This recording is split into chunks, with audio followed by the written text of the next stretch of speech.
What's going on, everyone? We have some new gadgets from Google, Nexus 9, Nexus 6, and also the Nexus Android Player. Let's get right into it.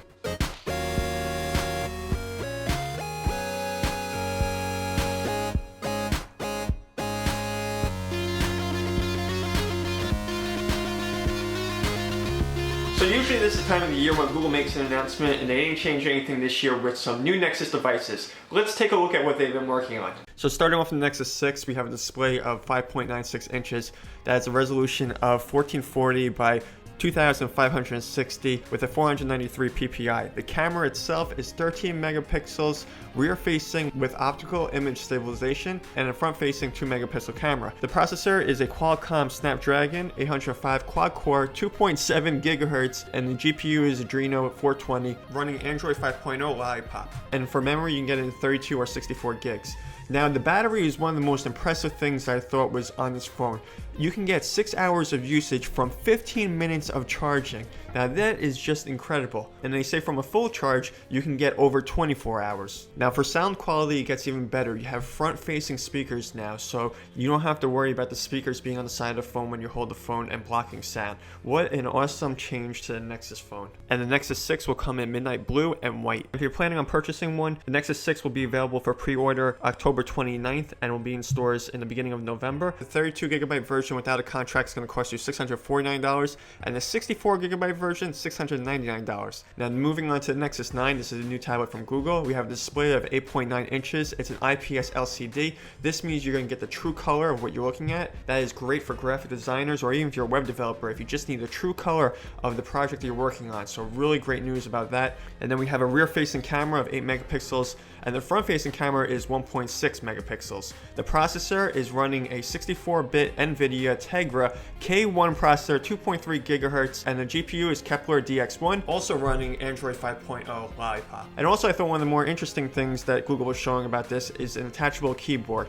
And the Nexus 9 will come in indigo black, white, and sand. Available for pre-order October 17th and will be in stores November 3rd. And this does come in a few variations: 16 gigabytes for $399, 32 gigabytes for $479, and an LTE enabled version that comes in 32 gigabytes for $599. And then also we have the Android Nexus Player, which runs a 1.8 gigahertz quad core Intel Atom processor with an HDMI output. And then also it comes with a remote and it's capable of voice search. I thought the interesting part about this is that they showed off a controller which you would have to buy separately, but you can actually game with this device on your TV. So you'll have access to Google Games, and if developers start creating their games so you can run it on a TV and it has that capability, all you have to do is have this device connected and you can start playing some games on your TV through Android. I thought that was awesome. And of course with the remote you have access to various applications that will let you watch TV and movies, including YouTube, even Netflix, and Hulu Plus. So really cool stuff. There's so many applications that are capable of running on this device, and I think people will be really happy using this device on their TV. Now if you want to purchase this Nexus Player, it's going to cost you $99, and that does come with the remote. There's also a game controller that's optional like I mentioned before, and that's going to cost you $40. Now this will be available for pre-order October 17th and will be in stores November 3rd. So there's some pretty interesting things I noticed about the Nexus 6. For starters, they changed the placement of the speakers. If you guys don't remember my Nexus 5 review, that was the one complaint I had with the speakers being on the side. Well, now you have front-facing speakers and they say it has great sound. Also, you have 15 minutes of charging with this battery in this phone, and you get 6 hours of time with the phone. Additionally, if you charge the phone, you'll get even more than 24 hours. Now, the one thing I would say if you're questioning purchasing a device like this is that you have to know what a phablet is about. It's not quite like your phone, and it's not quite like a tablet.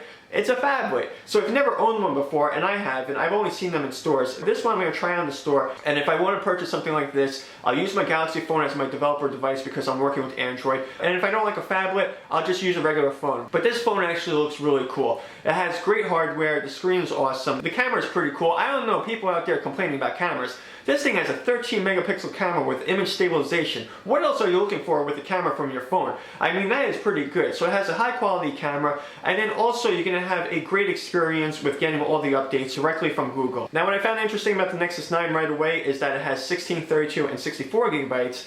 and the phablet, the Nexus 6, has only 32 and 64 gigabytes. So I guess what Google's trying to say is that they think that you're going to need more storage on the phablet. Either way, I don't really care that much about that, but I also thought it was interesting that you have a keyboard that attaches to this tablet. So look at the Microsoft Surface or even the iPad when people attach keyboards. I think what all these companies want now is for you to use the tablet as a productive or production device and not just a consumption device. A lot of people out there looked at the tablet and said, well, we can't do work on it or real work because there's not a keyboard, or certain programs or software don't run on these tablets. Well, right now, a lot of companies are working hard so you can use these programs on these devices, and if you want to use an attachable keyboard, you can.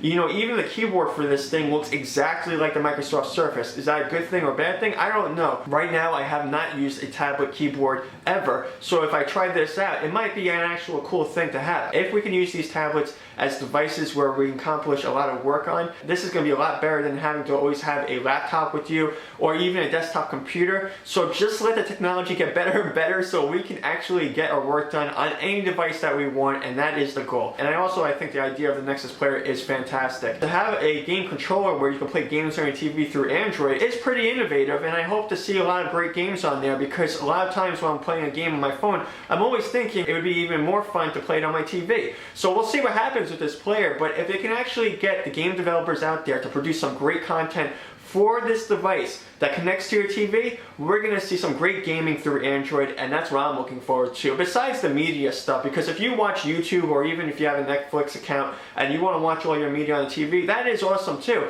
But the gaming aspect seems really interesting to me. So anyways, you guys can tell me what you think about all these devices and more. Post a comment down below. Let me know if you're planning on purchasing one. And also, if you liked this video and found it informative, give it a thumbs up and share it with your friends. I will see you guys later. Cheers.